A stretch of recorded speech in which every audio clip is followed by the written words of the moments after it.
What's up? I'm Will Matthews, and today I want to talk about sampling. A little bit about my credentials. I'm what the industry likes to call a bedroom producer. I make a lot of music from the confines of my apartment that'll never see the light of day.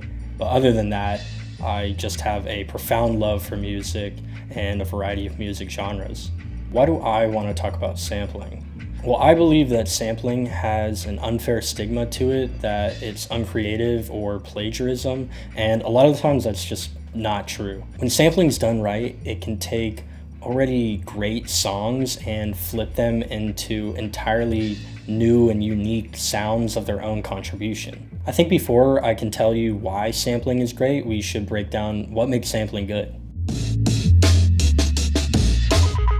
Sampling involves grabbing snippets of songs and looping them, chopping them, corkscrewing them, manipulating them in some way or another, and working them into something that sounds completely different. The end result is entirely up to the user, but a great sampler will make something completely unrecognizable and unique from the original song.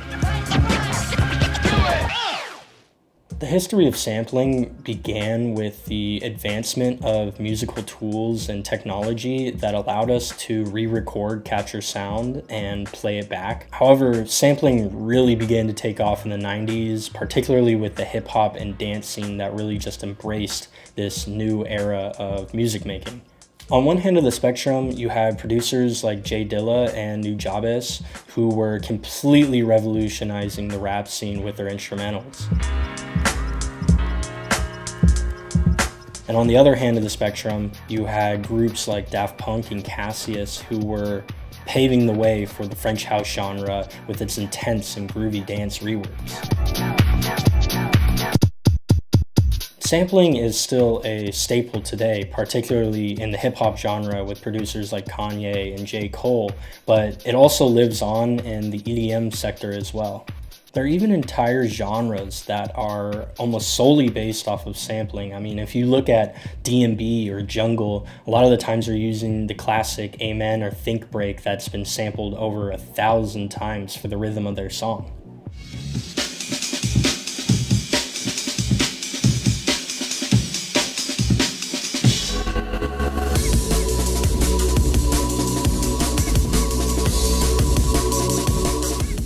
One of my personal favorite genres that relies heavily on sampling is the future funk genre, which has this unique fascination with Japanese city pop from the 80s and reworking them into dance and disco tracks.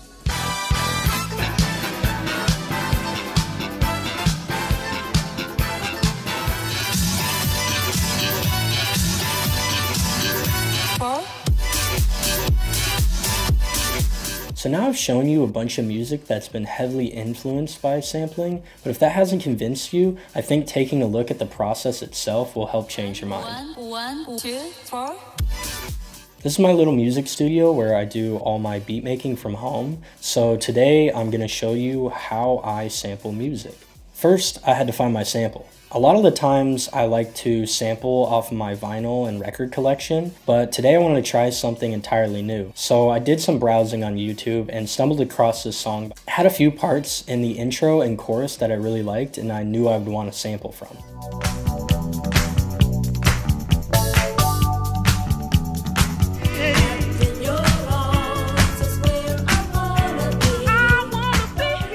So then I loaded the song into my computer and browsed for little bits and pieces that I liked, and when I got what I wanted, I loaded them into my trusty little Volca sample. The Volca sample is a sampling machine, so it allows me to plug and play the samples in the order that I want. So I messed around with that for a while and I finally got something that sounded pretty good.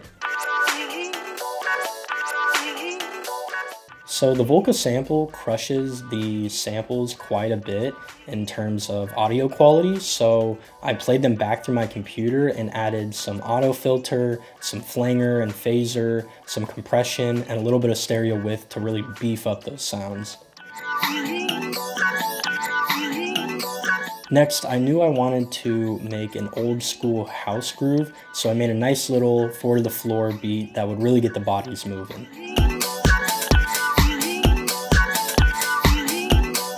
It's sounding pretty good already, but we're still missing one core ingredient.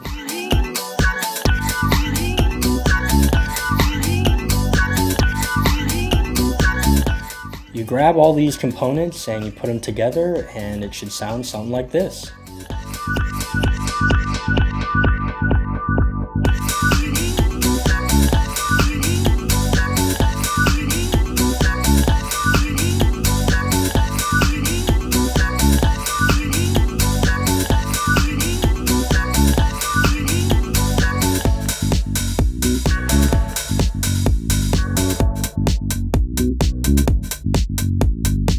Remember, sampling is entirely up to the user and how they want to flip the samples. I only used one sample in this instance, but there's nothing stopping you from using tens of samples if you wanted to. A lot of it is trial and error, but every once in a while you'll get something sounding pretty good.